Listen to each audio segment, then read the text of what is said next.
Hola, mi nombre es Carolina Barros Salinas y el día de hoy, por la materia de Arquitectura de Computadoras de la carrera de Ingeniería en TICS del Instituto Tecnológico Superior de Musquis, voy a presentar el tema de CPU y controladores de voz. Primeramente, voy a empezar con los CPU. A lo largo de esta exposición voy a presentar tanto la historia, el desarrollo, tipos, características, ventajas y desventajas que pueden tener y tienen los CPU. Primero vamos a empezar con la historia. La historia de los CPU se remonta a las primeras computadoras. Las primeras computadoras se desarrollaron en el año de 1940, que no son nada iguales a lo que tenemos ahorita. Se podría ver que una computadora del año de 1940 se ve casi como una base de datos actual que contiene mucha información, porque es muy grande, una central de base de datos. Bueno, ¿cómo fueron evolucionando? En 1947 surgieron los transistores. Los transistores son esto que vemos aquí, que pudieron hacer que los CPU fueran más compactos junto con las computadoras, porque pues antes eran muy pesadas y se hicieron más pequeños y reemplazaron objetos que eran más pesados, que eran como unos tubos de aire.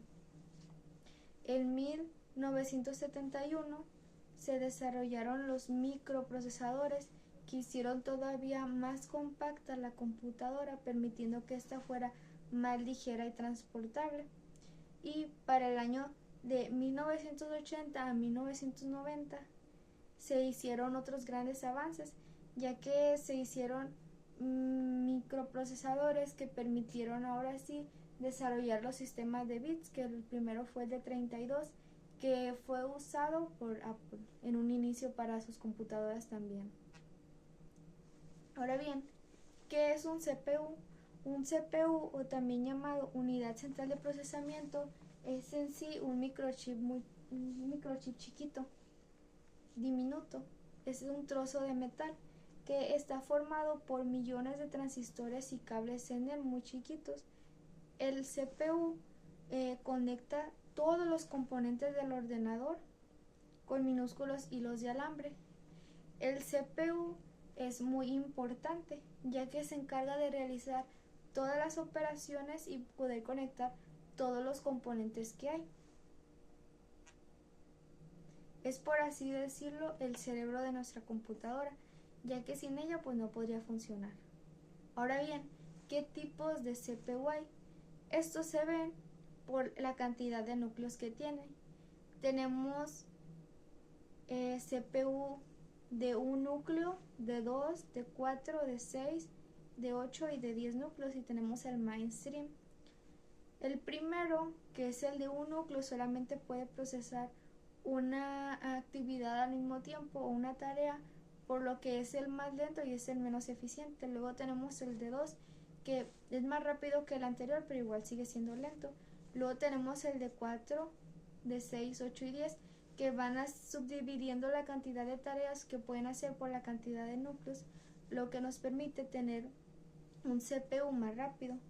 Más sin embargo, el que sea, por ejemplo, de 2 no significa que sea 2 veces más rápido, solamente que puede realizar dos actividades al mismo tiempo, aunque sigue siendo más rápido que el anterior. Igual que el de 4 no significa que sea 4 veces más rápido, solamente que se subdividen las tareas en los 4 núcleos, pero igual sigue siendo más rápido que el anterior. Entre más cantidad de núcleos se tenga, pues los procesos van a ser más rápidos. Y por último tenemos el mainstream, que es usado para actividades de alto rendimiento, ya que se usa, por ejemplo, para la edición de videos, o lo usan para los videos en 3D, como los videojuegos, los que usan los streamers. Ahora bien, las características de los CPU. Tenemos, por ejemplo, las unidades de control, que se encargan de gestionar todos los procesos que se van desarrollando en la CPU. También tenemos el ALU, que se encarga de procesar todas las cosas aritméticas, de suma, restas y toda esa información, ya que pues la información que se procesa a través de ese microchip está codificada en datos binarios, y pues todas esas operaciones para realizar los procesos se tienen que ocupar de sumas y restas y cosas así. También están los registros, porque aunque siento que no toda la información se puede almacenar en el CPU, sí tiene que procesarse y pasar a través de ella, por lo que los registros se encargan de guardar esos piquitos de información ahí para poder procesarlas bien. Las unidades de gestión de memoria, que se encargan de poder conectar tanto la CPU como la memoria RAM y así poder realizar bien los procesos a través de la computadora. También tenemos el reloj, que se encarga de los ciclos que coordinan las operaciones, que esto es muy importante para que se pueda realizar bien y pueda seguir funcionando el CPU. Otras características que tenemos pues son los núcleos, que como ya se comentó, la cantidad de núcleos que tenga el CPU es lo que la va a hacer más rápida o más lenta. Tenemos el hiperthreading, que en los procesadores Intel es una función que permite que un núcleo realice varios procesos, lo que pues nos permite que nuestra computadora sea más funcional. Y también otra característica es el conjunto de instrucciones avanzadas, que ya vienen, no se ocupa un proceso en sí porque ya vienen por defecto en el CPU, lo que nos permite, ya que ya están sobrecargadas en el sistema, pues esta permite que los procesos se vayan acelerando al ya no ocupar codificarse y que ya estén por defecto en sí. Ahora bien, ¿cómo funciona el CPU? Primero se buscan las instrucciones, luego se procesan esas instrucciones, se almacenan esos resultados y ya se pueden realizar ya sea una o varias funciones al mismo tiempo. El proceso de la ejecución de las instrucciones se puede ver en cuatro sencillos pasos, que es primero leer. La CPU obtiene la próxima instrucción de la memoria que quiere que procese, luego se decodifica. ¿Qué es decodificar? Pues como es información en códigos binarios, pues se interpreta esa instrucción y ya de ahí se determina qué operación es la que se ocupa realizar.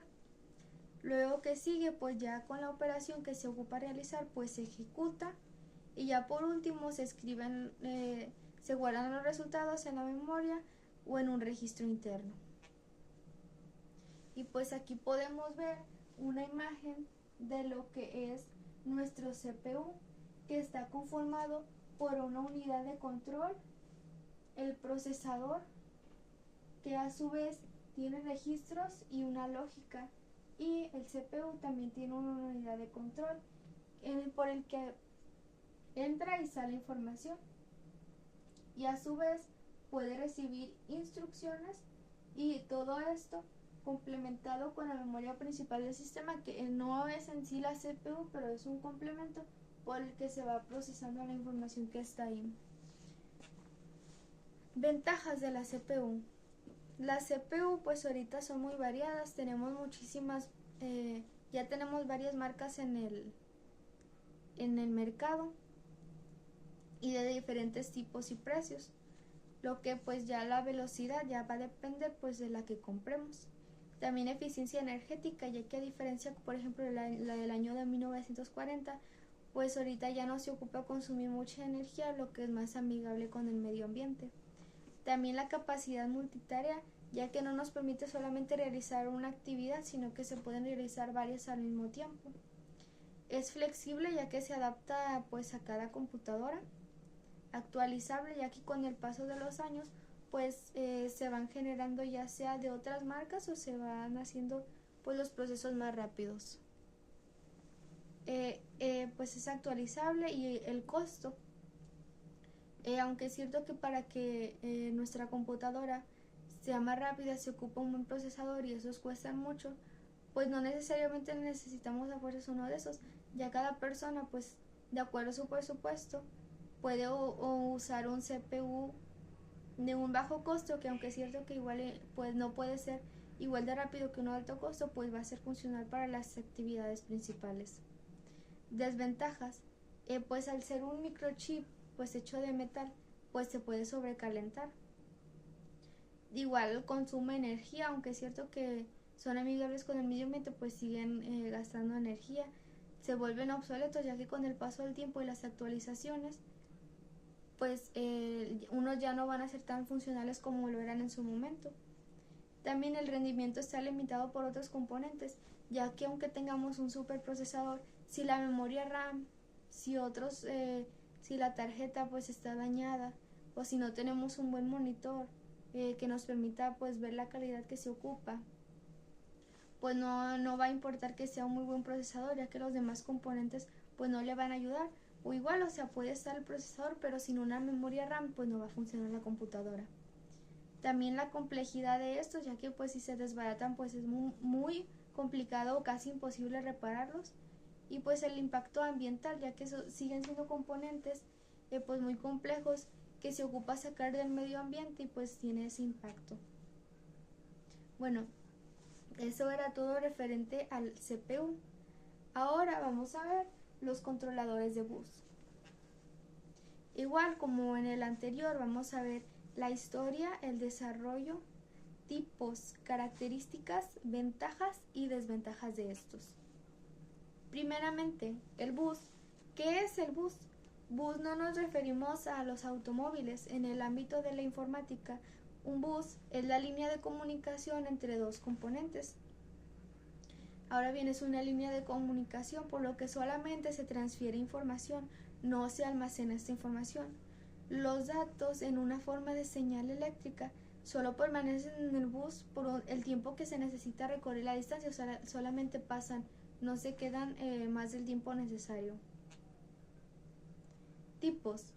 Tenemos el bus de direcciones, el bus de datos y el bus de control. El bus de direcciones es el que permite establecer la mejor dirección por la que va a pasar esa información, busca la mejor. El bus de datos, pues ya con la dirección puesta, pues va a seguir esa guía, y el bus de control pues se encarga de administrar tanto el bus de direcciones como el bus de datos para que funcionen de manera eficiente. Características. El bus de datos nos permite la transmisión de señales, la comunicación eficiente entre componentes, ya que es la que permite que los datos pasen de un componente a otro en toda la computadora o en toda la tarjeta. Y también tenemos los comandos especiales para que ésta pueda acceder a la memoria. La historia. ¿Cómo han evolucionado estos bus de datos?